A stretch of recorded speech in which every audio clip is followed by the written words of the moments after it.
Welcome back to the channel, everyone. Make sure to check out MotoJitsu.com for all of my stuff, or just look in the description. So this video is about 5 newbie mistakes to avoid in the Twisties. So first, all this information I'm about to say, plus everything else on my channel, comes from, I was a motorcycle instructor for 8 years, teaching the beginner through the advanced level courses, including on track. I've been through 27 different motorcycle courses myself.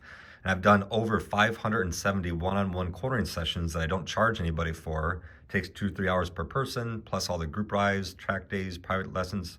That's where all this information comes from, just in case you didn't know. And for more content above and beyond my YouTube channel, make sure to check out my Instagram at MotoJitsu Club, as well as on Facebook. So the first problem I see a lot of riders make, new riders, experienced riders, they don't really have a plan of where they want to be looking, and they don't know when to look there. A lot of the times riders look too far and having to bring their eyes back to where they are. So if your eyes are going back and forth like this, it's usually because you don't have a plan and you don't know where to look, or you're looking too far in the first place. So the main idea is you want to look on your intended path of travel. Where do you want your tires to be on the road? That's where you want to be looking. So if you create imaginary dots on the road of where you want to be, then you just simply connect the dots, right? And keep in mind, the basic path through any corner is start on the outside. So if you're going right, you want to start on the left, start on the outside, go somewhere towards the inside, and then end up back on the outside. That's just the basic way to go through any corner, no matter what it is. It gets a little bit more challenging once there's corners linked up back to back, because then you have to make the exit of one corner set you up for the entry of another corner. And that's a whole nother topic. But the main thing is people don't have a vision in the first place. They don't have a path. So here's a simple example. So let's say you're going this way, right? So again, where do you want your tires to be? So let's say you want your tires to be where the blue line is. That's where you want to be based on the conditions and everything else. And this might be adjustable. So maybe by the time you get here, you realize there's a bunch of gravel and a dead squirrel right there. Okay, well, instead of getting that close, maybe just go 2 feet away from it to avoid the squirrel and end up at the same spot. So just because this is the ideal line, you have to adjust that based on the conditions, your visibility, the pace that you're going, the traction levels you have, if there's anything on the road. The line you choose is always going to be adjustable based on the conditions. And how do you know what to adjust for? Well, that's why you're looking where you want to be going. So for example, you're right here, you're simply looking at the next point. And this point right here is the turn point. This is where you start to begin to lean the bike. So before you get to this point, look at the next point. The next point is, say, the middle of the turn, or let's say the apex. All apex means is whenever you're closest to the inside. It's just a reference point. So let's say you're right here. Okay, I think I'm going to turn right around here because there's a shadow, there's a tree, or there's a tar snake, or there's something in the road. So I think I'm going to turn right after that bump.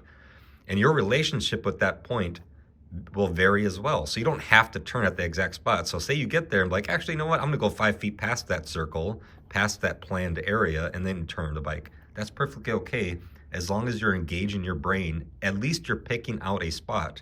Whether you turn directly at that spot, before it, to the inside a little bit, to the outside a little bit, or after it, at least you're using your brain and actually making a plan. So you're right here. I think I'm going to turn somewhere around there. Then you turn somewhere around there.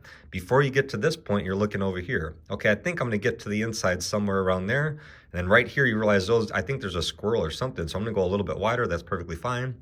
Before you get to this point, now you look towards your exit. Okay, I think I'm going to exit right around there. And they just keep on continuing. You just keep this up every single corner. Where do I think I'm going to turn? Where do I think I want to be closest to the inside? And where do I think the exit is going to be? And the results of all this stuff is you're going to be late on the throttle. You're not going to be using the whole lane to your advantage. There's a lot of issues with vision.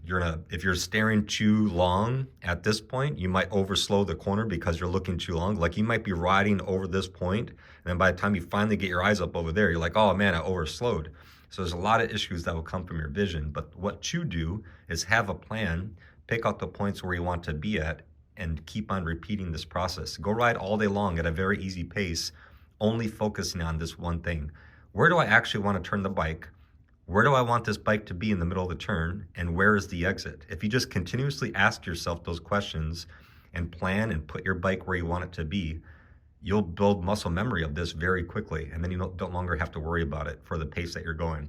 Just keep in mind, the faster you go, the earlier you're going to have to do all these things and the faster your eyes have to be, because you never want your bike to catch up to your eyes, right? If your eyes are right here and your bike is right here, this is a crash waiting to happen. So your eyes need to be ahead, but not too far ahead. You're not going to be right here and looking over here, because you have to keep on going back. So you can look too far. If you're right here and then you look way over here, then have to look back there again, then have to look back, then you're doing a little bit too much. It's kind of like a squirrel, like, your eyes are just going everywhere. So just remember, you're in the straight line, you're slowing down for the corner. I think I'm going to turn around there. Once you get around to that point, look at the next point. Okay, I think I'm going to get to the inside somewhere around there. Okay, everything's going good. Okay, I think I want to exit somewhere over here. And you have another corner coming up, repeat the process. That's what I want you to focus on.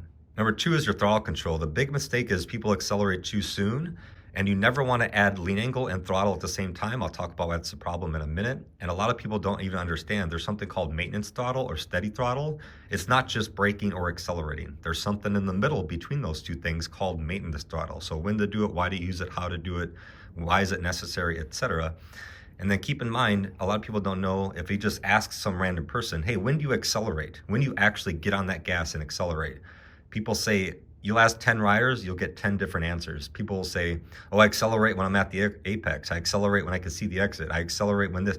So the main thing you need to do before you accelerate, you have to get direction. That means the bike needs to be pointed in the direction you want it to go before you start to accelerate. Just like you wouldn't shoot a gun and then decide to point it at the target. That wouldn't make any sense. It also wouldn't make any sense that this is the exit of the corner and you're only halfway through the corner still facing that way. If you start to accelerate, where's the bike going to go? Exactly where it's pointed. So you have to be patient. Mid-turn, allow the bike to turn and get pointed. Then you can start to accelerate. And when you start to accelerate, the bike will start to stand up. Now, if you want to accelerate very hard, well, you also have to take away the lean angle just as quickly as you accelerate. You see this? Watch. Burn this into your brain. Do it right now as you're watching this video. So take your hand, act like it's on the throttle, and here's the lean angle. As you accelerate very hard, you can accelerate very hard as long as the bike has direction and as long as you take away that lean angle. You see that? Burn this into your brain. Here, put this on repeat for the next 5 minutes. I'm just kidding. So let's check out an example of all this stuff. So basic corner, you're going this way.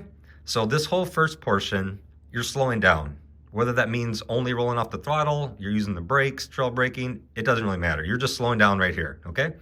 So once you get to your desired lean angle, once you are done leaning, this is the really important part. You don't do anything with the throttle until you're done leaning the bike. Once you get to the desired lean angle, which is enough lean angle to make this corner, nothing happens with the throttle. You're just off the throttle. Okay, I get to the point where I'm done leaning. I'm at the point where I'm comfortable with my speed. So I'm going 60 miles per hour. So I'm going 40 miles per hour right here. Okay, then you crack open the throttle. What that means is you just twist the throttle enough to maintain that speed. You're not accelerating right now because the bike's not pointed in the right direction. You're only right there. Exit's way over here. You're nowhere near pointed in the right direction. So once you get slowing down, let's say you're off the brakes, you're good with your speed, twist the throttle enough to maintain that speed. And then until what? Wait, patience. Oh, the bike's right here. Finally, you get it pointed to where you want it to go, and you can start to take away the lean angle, and you start to accelerate up and out of there.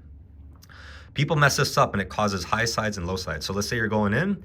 A low side crash is when the front tire washes out. A high side crash is when the rear tire loses grip, and then it regains grip and you go flying over the handlebars. Lots of examples of both of these things online because people mess up the throttle. And it's gonna be very obvious to tell what people do just based on this information. If you go watch someone crash, you're like, oh, that's obviously a high side because he did this. So you're going. So this is the mistake. So you're right here. People are like, oh, they wanna get back on the accelerator right away. So right here, if you start to accelerate, the weight comes off the front tire, the weight goes to the rear tire, you have more rake and trail, which just means the bike is now tilted backwards. The bike wants to go straight, less weight on the front tire, and they start to accelerate. And they're like, oh my God, I'm going wider and wider. Well, no kidding, because you started to accelerate and the bike does not have direction yet. I'm going wider and wider. How do I make the turn? Let's just add some lean angle while I'm on the gas. You see that? And your front tire will wash out. You do not do that. That is a guaranteed way to crash. There's no weight on the front tire. The bike wants to go straight. So you're accelerating which is the front tire is like, oh my God, what are we doing? And you start to add lean angle at the same time. You don't do that ever, ever, ever. So you're slowing down, crack open the throttle, wait, patience, let the bike get turned. And then once you start to take away the lean angle, you start to stand the bike up, you get it facing the right direction, then you accelerate. So for a high side crash, they're going into the corner. A lot of riders do this. So they're pretty good at doing everything normal, maintenance throttle maybe even. But right here with all of this lean angle, they get the bike direction, everything's good. They give it way too hard of throttle, way too aggressively, and they don't take away lean angle. So with a whole lot of lean angle, if you get a lot of throttle, it could make the rear not be able to handle it. The tire can only handle so much. It only has so much grip. So if you give it a lot of throttle with a lot of lean angle, most likely that rear end was gonna break loose, right?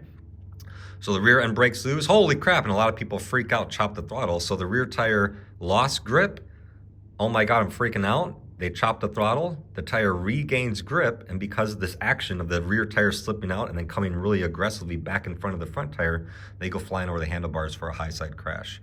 What's the cause of all these things? Throttle control. They don't have patience to wait to the bike to get direction, get it pointed where you want it to go, and then as you can accelerate hard if you want to, but as hard as you accelerate, taking away the lean angle needs to be just as important. You have to be able to do both. Now, if you're accelerating super slow and super easily, well, then the lean angle can come up super slow and super easy. You don't have to aggressively take away the lean angle and then while you're slowly adding the throttle. The main thing is get the damn bike pointed in the right direction. And if you want to give it gas and have fun with the motorcycle and feel the power, no problem. Just be able to take away the lean angle as you're doing that. You see what I'm saying?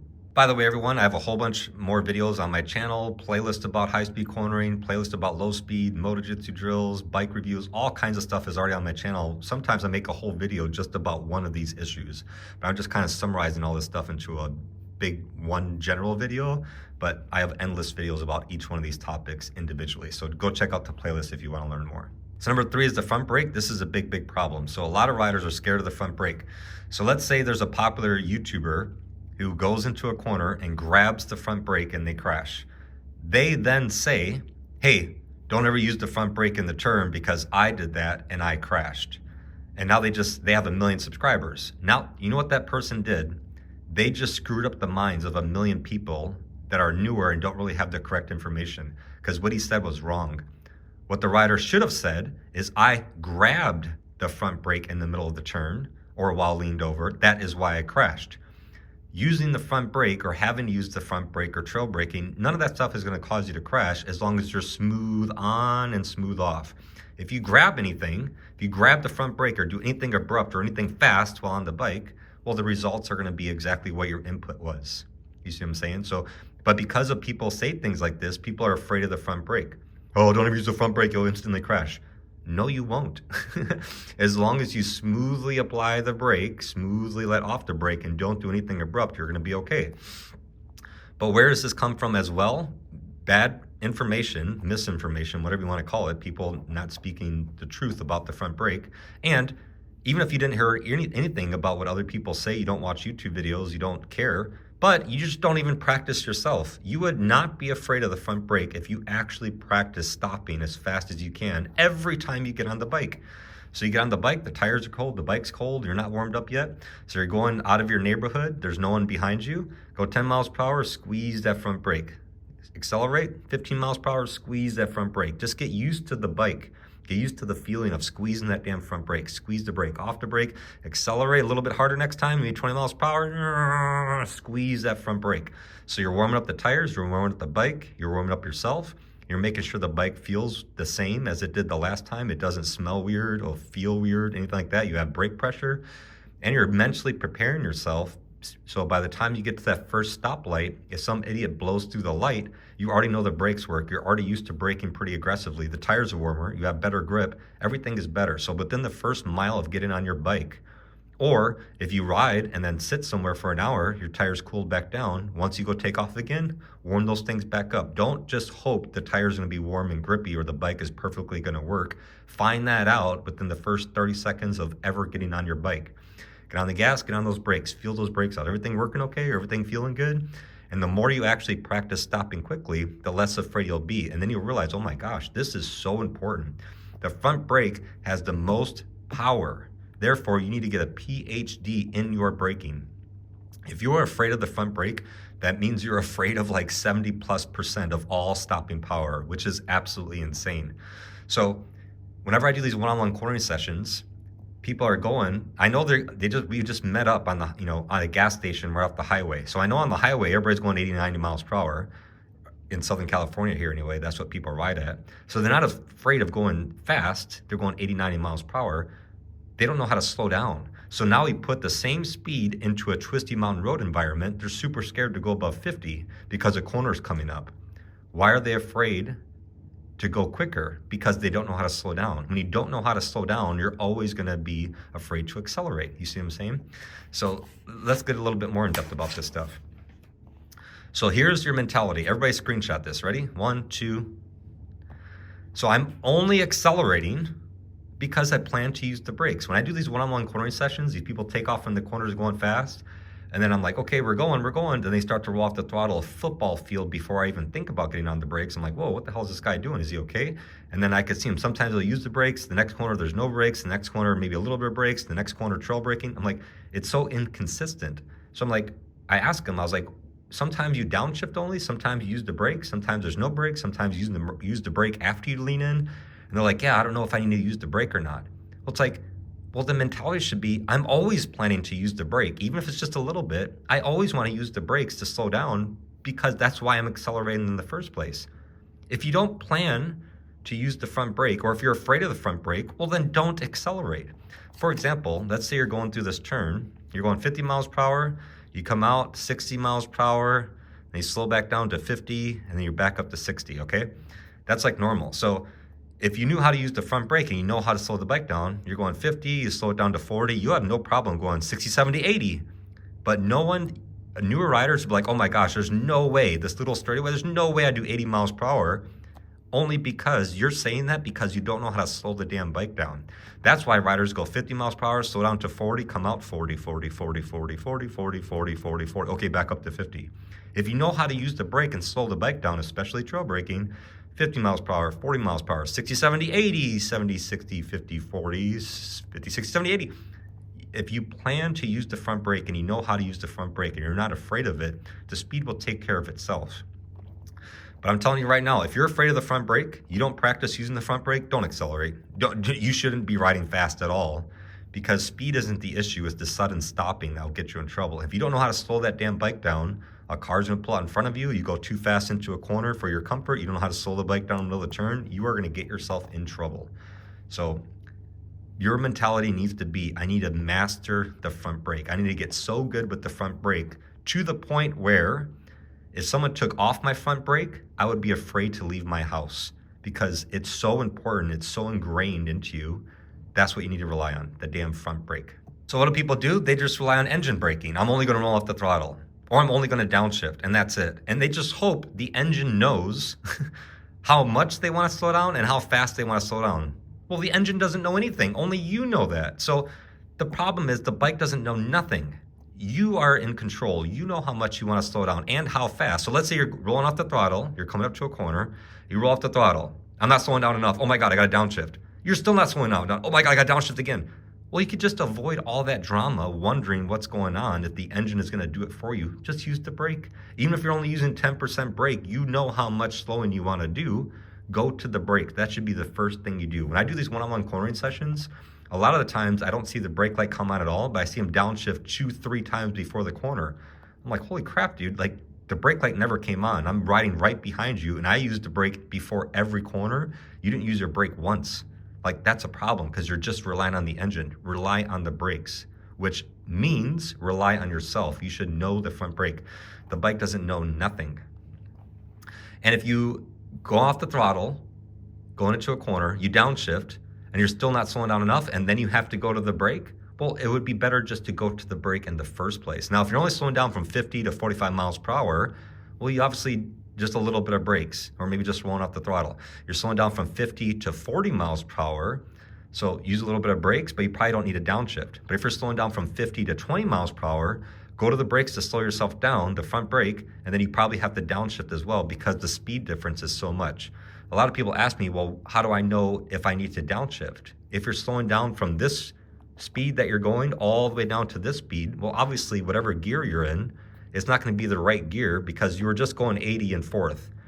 Now you're going 20. Well, fourth gear is the wrong gear, obviously, but the downshifting is secondary. The downshifting happens only when you realize you slow down enough to where whatever speed you're going now, you're in too high of a gear for that speed. But the first thing you do should not be to downshift. It should be the front brake. Get the damn bike to slow down. And why is it the front brake? Because it has the most power. That's the one you need to master first. If you took off my rear brake, I wouldn't really care. I would still do low speed maneuvers. Everything would be the same. Like I wouldn't even notice. like okay, I don't have a rear brake, no big deal. I would still ride around. I would still do everything 99% the same. If you took off my front brake, I'm not leaving this garage because it's so important to know how to slow that damn bike down. You see what I'm saying? That's what I want everybody to understand. The front brake, the front brake, the front brake. Number 4, a lot of people do this trying to keep up. This is the fastest way to end up in a hospital, broken, bike destroyed, is trying to keep up with riders that are quicker than you. Nobody cares how fast you are, or how slow you are, or how long it takes you to get to the gas station. If 10 people go for a ride and we're riding this 30-mile stretch of road and you're the last person to show up, who cares? If you're the first person to show up, who cares? Nobody does. Nobody's getting paid for this. There's not going to be a check at the end of the Twisty Mountain Road that you're going to get for being first place. No one cares at all, because you know what people will care about? You try to go outside your comfort zone and you crash. Don't be that person that crashes. Don't be that person that keep trying to keep up, freaking everybody out behind them, in front of them. They're like, holy crap, dude. And if you get down to the end of the road, you're like, oh, your heartbeat's going 180 beats per minute. You're just, man, I went over the double yellow line twice.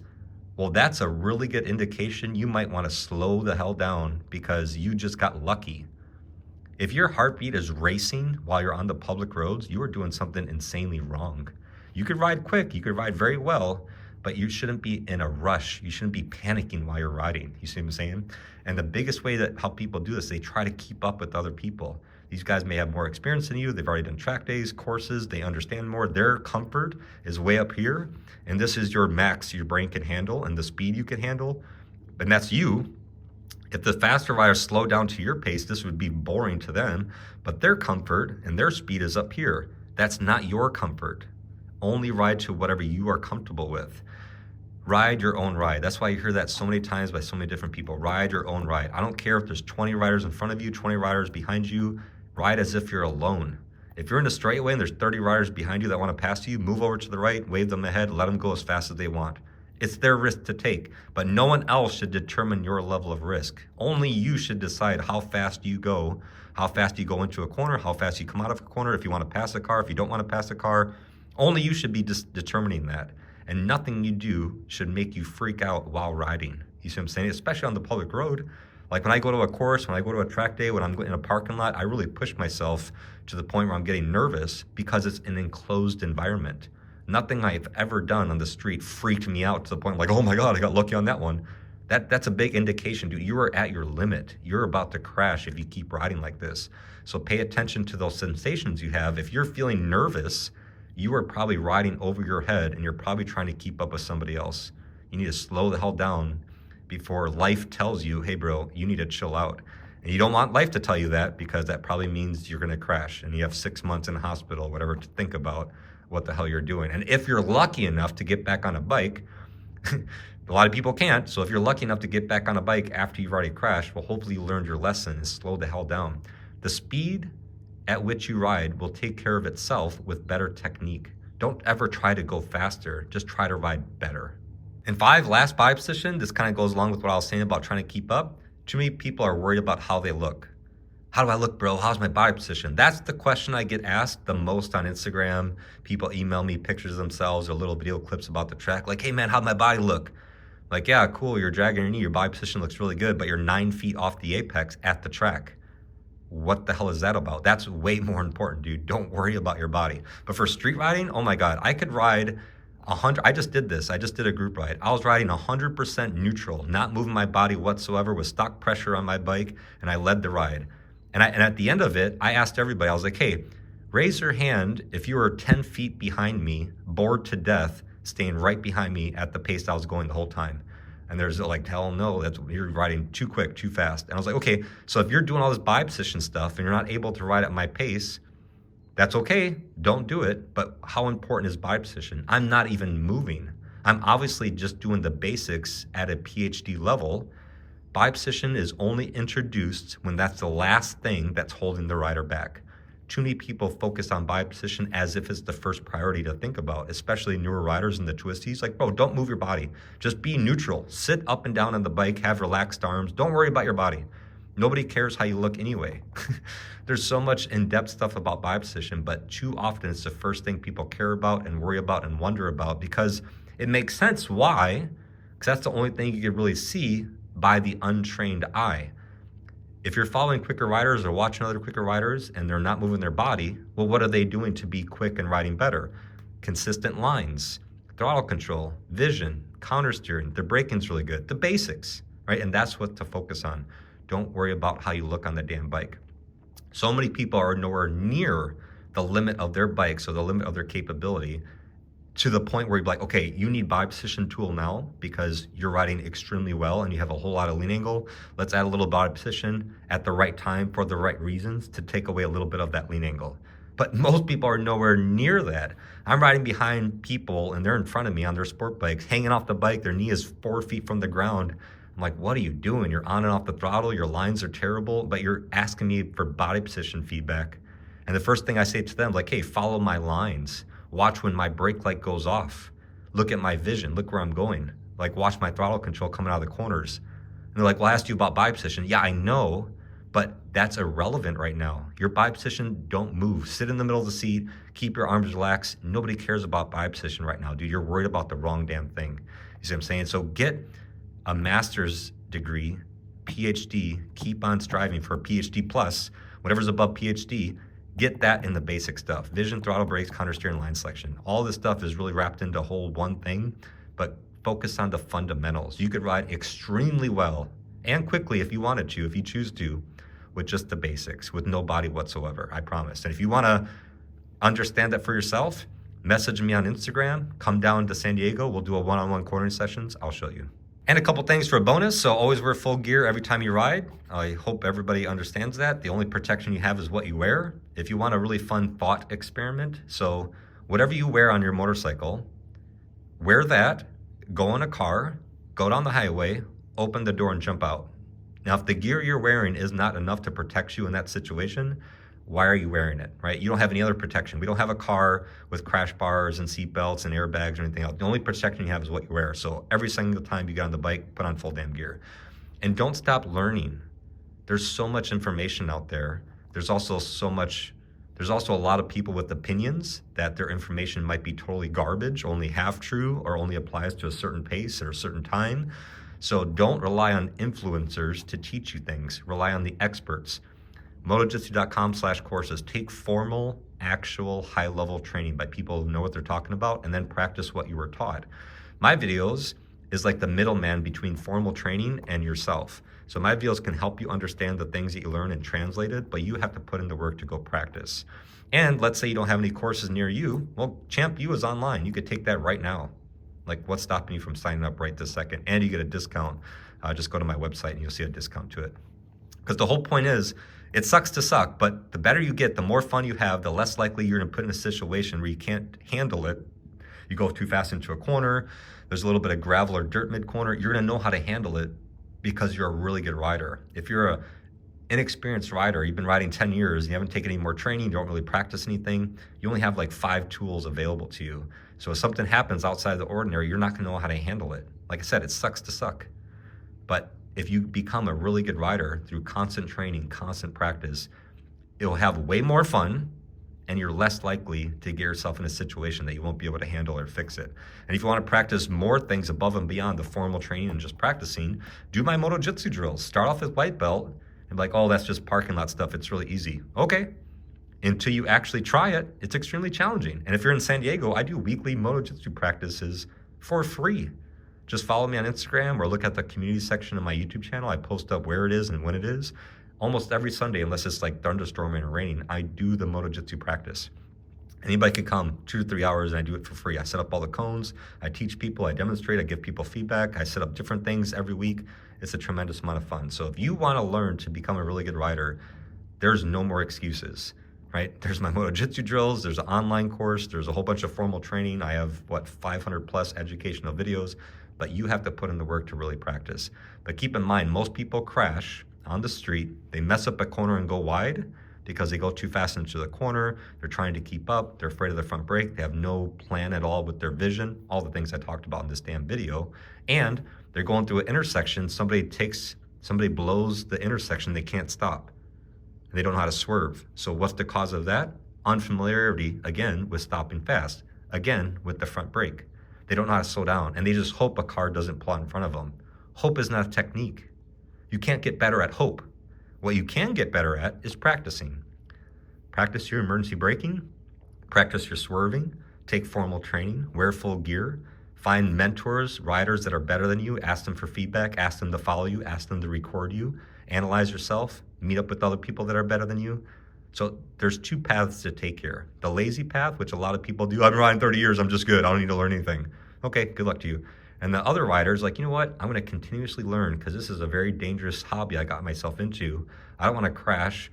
And all this investment you're doing, it's preventing the family members, the people you love and care about, the phone call that you're in the hospital, you messed up the bike, lost all this money, destroying your bike, destroying your body, broken bones, et cetera, et cetera, et cetera. So you're investing in your future self. 1 year from now, your future self, if you could go back in time, they would be on their knees thanking you so incredibly much for all the work you put in right now. Because if I just told you 6 months from now, a car is gonna pull out in front of you and you're gonna have to do your best stop you've ever done in order to not T-bone that car, I guarantee between now and then, you would be practicing emergency braking every damn day. But do you not realize that can happen every single time you ride? So to not practice is absolutely insane to me. You have to put in the work until it becomes muscle memory, because when the car pulls out in front of you, if you have to think about what to do, it's too late, you already hit the car. You should not have to think about it. The only way to have the technique so ingrained into your body where your body knows what to do before you even process it in your mind is muscle memory. How do you get muscle memory? Only through continuous, focused, intentional practice.